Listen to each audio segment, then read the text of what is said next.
जीवन अचानक वैसा नहीं लगता जैसा पहले लगता था। वही लोग, वही जगह, वही दिनचर्या, लेकिन भीतर कुछ बदलने लगता है। जैसे मन पहले जिन बातों में उलझा रहता था, अब उनमें वैसी रुचि नहीं रहती। कभी लगता है कि हम कुछ खोज रहे हैं, पर यह भी समझ नहीं आता कि आखिर खोज क्या रहे हैं। यही वो क्षण होता है जब आत्मा धीरे धीरे जागने लगती है। आत्म जागरण कोई एक दिन में होने वाली घटना नहीं है, बल्कि ये एक ऐसी यात्रा है जिसमें व्यक्ति धीरे धीरे अपने भीतर छिपे सत्य को पहचानने लगता है। शुरुआत अक्सर एक प्रश्न से होती है। मन अचानक जीवन के अर्थ के बारे में सोचने लगता है। पहले जहां केवल काम, सफलता और लोगों की राय महत्वपूर्ण लगती थी, वहीं अब मन पूछता है कि क्या जीवन केवल इतना ही है? क्या इसके पीछे कोई गहरा उद्देश्य भी है? यही प्रश्न आत्म जागरण का पहला संकेत होता है। श्रीमद् भगवद गीता में भी अर्जुन तब परिवर्तन की ओर बढ़ता है जब वो अपने जीवन और कर्तव्य के अर्थ को समझने की कोशिश करता है। जब प्रश्न गहरा होता है, तभी उत्तर भी गहरे मिलते हैं। धीरे धीरे व्यक्ति अपने अनुभवों को नए दृष्टिकोण से देखने लगता है। पहले जो बातें केवल सुख या दुख लगती थीं, अब वे सीख की तरह दिखाई देने लगती हैं। व्यक्ति समझने लगता है कि हर परिस्थिति कुछ सिखाने आई है। कबीर दास जी ने कहा है, दुख में सुमिरन सब करे, सुख में करे न कोई।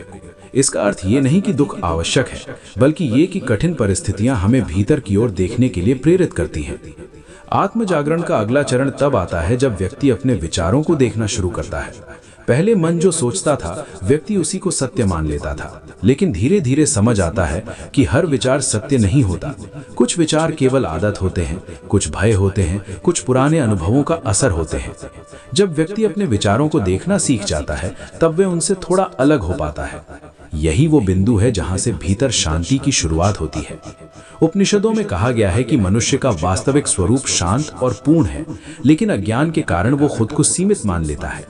जब व्यक्ति अपने भीतर झांकना शुरू करता है, तब उसे महसूस होता है कि वो केवल परिस्थितियों का परिणाम नहीं है। उसके भीतर एक ऐसी चेतना है जो हर परिस्थिति को देख सकती है। धीरे धीरे व्यक्ति का ध्यान बाहरी दिखावे से हटकर भीतर की सच्चाई की ओर जाने लगता है। पहले जहां दूसरों की राय बहुत महत्वपूर्ण लगती थी, अब व्यक्ति अपने भीतर की आवाज को सुनने लगता है। इसका अर्थ ये नहीं कि वो समाज से अलग हो जाता है, बल्कि वो अपने निर्णयों में अधिक स्पष्ट हो जाता है। सूरदास जी ने भक्ति को प्रेम का मार्ग बताया है। प्रेम में तुलना नहीं होती, प्रतिस्पर्धा नहीं होती। आत्म जागरण का एक चरण ऐसा भी होता है जब व्यक्ति तुलना करना कम कर देता है। उसे महसूस होता है कि हर व्यक्ति अपनी यात्रा में है, किसी का मार्ग अलग है, किसी की गति अलग है। तब ईर्ष्या धीरे धीरे कम होने लगती है। श्री राम ज्ञान मंत्र जैसे विचार हमें यही समझाते हैं कि आत्म जागरण कोई रहस्यमय या असंभव प्रक्रिया नहीं है। ये धीरे धीरे होने वाला परिवर्तन है, जिसमें व्यक्ति अपने अनुभवों से सीखने लगता है। वो अपने व्यवहार को देखने लगता है। वो समझने लगता है कि कौन सी बातें उसे अशांत करती हैं और कौन सी बातें उसे संतुलित बनाती हैं।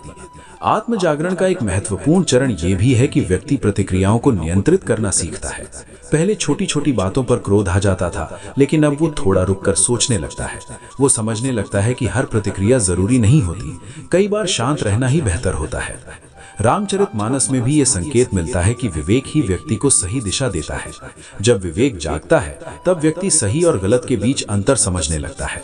वो केवल भावनाओं के आधार पर निर्णय नहीं लेता, बल्कि समझ के आधार पर निर्णय लेता है। धीरे धीरे व्यक्ति अपने भीतर संतोष अनुभव करने लगता है।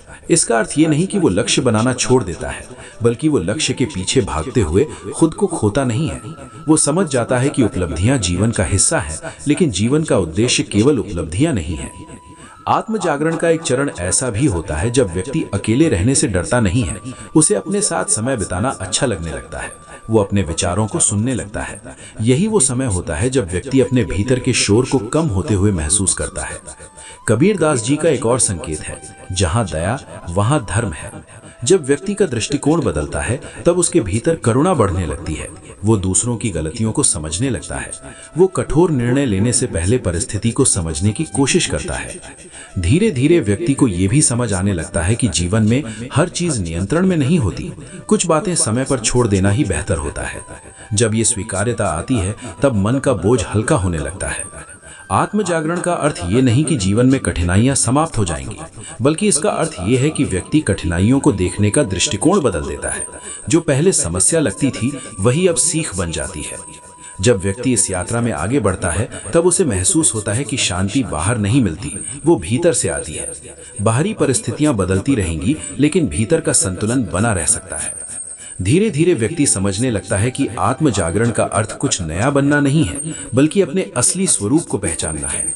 जो हम पहले से हैं उसे समझना है। अगर ये विचार आपके मन को छू गए हों तो श्री राम ज्ञान मंत्र को जरूर सब्सक्राइब करें। इस वीडियो को लाइक करें, अपने अनुभव कमेंट में साझा करें और इसे अपने प्रियजनों के साथ शेयर करें। बेल आइकन को ऑन कर लें ताकि ऐसे ही गहरे और जीवन को दिशा देने वाले विचार आप तक लगातार पहुंचते रहें। क्योंकि जब आत्मा जागने लगती है तब जीवन धीरे धीरे बदलने लगता है और ये परिवर्तन बाहर से नहीं, भीतर से शुरू होता है।